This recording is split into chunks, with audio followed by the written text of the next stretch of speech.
everybody, this is Kathlyn Hinesley with Exploring Dimensions for All, and today I'm going to be reading from Chapter 1 of my nonfiction book, Welcome to Infinity, Exploring Ancient and Modern Techniques for Collaborating with Otherworldly Beings. As I start into Chapter 1, which is titled Spirits, Spirits Everywhere, I just want you to know that I was using terms that I believe to be politically correct at the time, in 2002. So one of the words that I used, or one of the terms I use, is American Indian. That's not really used anymore, but nevertheless, I'm going to be reading my book exactly as it was written, and this is what I thought was the correct terminology at the time. I believe today it's Native American. Okay, so here we go. I saw him as I turned the corner, the one that led from the bathroom into my little brother's bedroom. The tall, slightly overweight American Indian man was leaning against the wall near the window. His outline faded in and out, as if his existence and the reality he lived in had been spliced into mine. Behind him, I could see the fine plaster grains on the wall, the hanging plant, and the book on the floor. His body penetrated these objects, and they him, existing together in time and space without conflict. His long, scraggly black hair hung down over his shoulders. He looked bored, but appeared determined to stand there indefinitely, watching over my brother's room. I wondered if he'd come to help my brother somehow. My brother and father had recently joined a club called Y Indian Guides, a group that taught fathers and sons Indian traditions and wisdom. Had the spirit world sent this man to be my brother's personal guardian, to support him in his study of the ancient ways? I wondered, but felt no answers come. I must go out. Somewhere out there were my answers. I left through the opposite door, clutching my questions close to my heart, forever a changed person. I saw other spirits in our house after that. They were misty beings that would stand out and blend back into the environment. They'd stand, walk through the house, or sit for a time, and then disappear.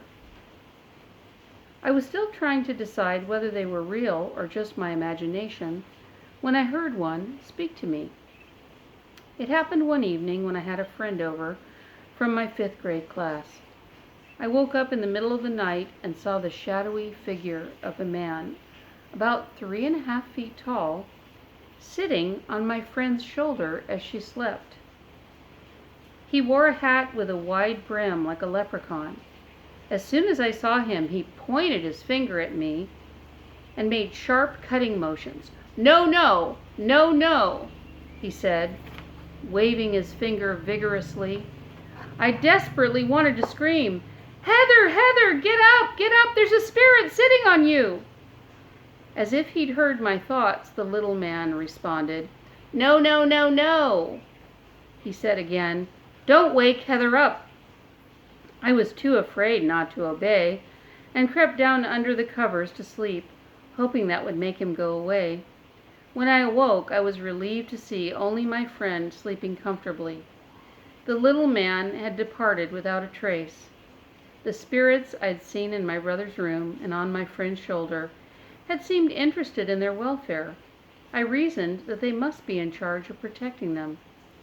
My mother, an avid reader of metaphysical books, explained that I was probably just seeing spirits in other dimensions that coexisted with our own. Nothing to worry about, she said. I continued to see transparent beings throughout our house and around town for the next 6 months.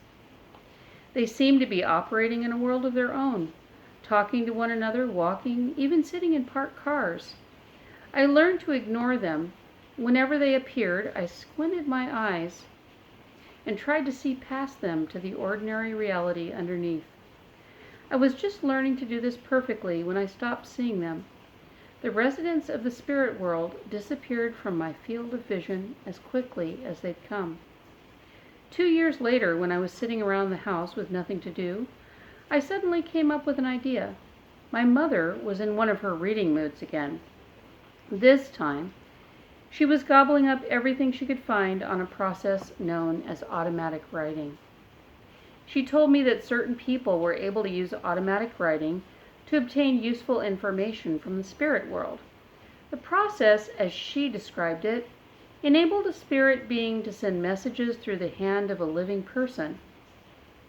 The idea intrigued me, so I approached my mother and asked if it might be possible for me to speak to the spirit world in this way. "Can I try automatic writing?" I asked. "Well," she said, "I've tried it and it's never worked for me, but as I understand it, you just hold a pen over a piece of paper and ask for a good spirit to come to you. And then," she continued, "your hand just starts moving by itself." The spirit communicates with you by writing on the paper. All you have to do is ask and hold the pen. This sounded like a very exciting way to spend a Sunday afternoon, so I scrambled to find a pen and a piece of paper and set to work immediately. "Okay," I said aloud, "I want a good spirit to come and talk to me now." At 12, I had complete faith in the process. Unsure of how quickly my hand might move, I gripped the pen tightly, stared at the blank piece of paper, and waited for a message. Suddenly, I heard a voice. "Hello, my name is Glenda," it said. It didn't sound like an external voice with an audible tone, yet it didn't sound like an internal one either. It was definitely coming from outside of me. I hadn't exerted any effort to think it into being. It felt instead like it had come through an opening of some kind, as though a space had been cleared for another frequency, like a knob in my head had been turned or tuned somehow, like a dial on a radio station. "Mom! Mom!" I yelled. "I'm talking to a spirit and she says her name is Glenda, but my hand is not moving. What should I do?" "Really?" she asked excitedly as she ran into the room, leaving a pile of books on the floor behind her. "Be sure to write down what she says, honey." That afternoon, Glenda imparted information that would help to improve my outlook and interactions with people in daily life. She told me how to handle my mother when she was in various moods, how to feel good about myself, and how to cultivate love for my father and brother. As she spoke, I wrote. Several pages later, the frequency I tuned into cleared, as if there was no more to transmit. I sensed it was time to stop. After a few seconds of quietness, Glenda invited me to contact her anytime, told me she would help me, and said I could call on her whenever I needed advice. With my mother's encouragement, I continued to contact Glenda nearly every week for the next 7 years. Throughout high school, Glenda came to my aid by offering helpful advice on social and dating issues. She worked to boost my self-confidence and help me learn to understand and forgive the human flaws of my teenage friends. Glenda showed a great willingness to help adults in my environment as well. My mother was very excited about my link to the spirit realm and came to me regularly with questions covering a range of business, health, and relationship issues. Several of my mother's friends also gave me questions for Glenda. When asked, I'd sit with a pen in hand and I'd sit with a pen and paper in hand and silently call Glenda's name. If adults were present, they'd ask questions and I'd receive understandings. I say understandings because what I received in response to these questions sometimes came in the form of a sense of awareness rather than words. This happened most often when Glenda was asked a question regarding a relationship. For example, when she was asked, should I continue seeing my boyfriend, I was filled with a consciousness of how both parties interacted with one another, why they'd met, what it was they were to learn together, and a two-sided view of any misunderstandings that prevented clear communication between them. After receiving information in this way, I worked with Glenda's help to formulate sentences to explain what I'd suddenly understood. The accuracy of these communications was sometimes startling. On one occasion, when I was 13, my mother, who led a therapy group for women in our home, asked me if I'd come one evening and let a group of participants ask Glenda questions. I agreed immediately. When the evening arrived, one of the participants asked Glenda what type of career she ought to pursue, and Glenda transmitted the words, "You should get back into dancing." As it turned out, the woman had been a dancer in the past and had been thinking about returning to her former profession. When another group member asked Glenda how a male friend was doing, I was suddenly filled with a sense of loneliness and confusion. I was then directed to say, "He's very confused. He doesn't know where he is." As I spoke, I began to second-guess myself. How can an adult not know where he is? I wondered. Glenda's answer didn't seem to make any sense, so I struggled to find a reason for the response. I wondered if he'd gone on a trip and gotten lost in another country. Shortly after I spoke, the woman looked at me quizzically and explained that her friend had recently died. I later learned that a feeling of confusion is common in the first stages after death. Apparently, it takes a while for some people, especially those who die suddenly, to understand that they are dead. Excuse me. Sorry, I needed to clear my throat. Okay. So, apparently, it takes a while for some people, especially those who die suddenly, to understand that they are dead and find their way to light and peace in the spirit realm. As my communication with Glenda continued, I began to wonder about things I had once merely taken for granted. How could Glenda know things that I didn't?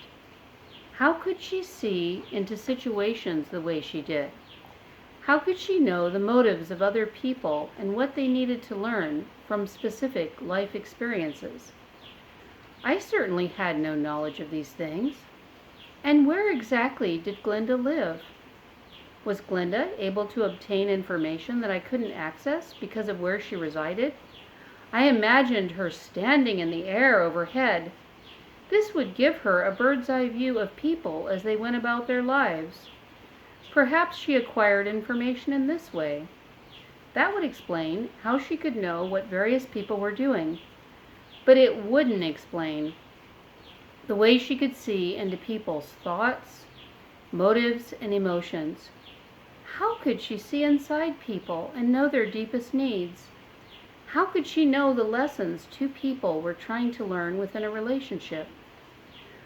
What if she existed in another dimension, parallel to our own? Would this enable her to see through or into things?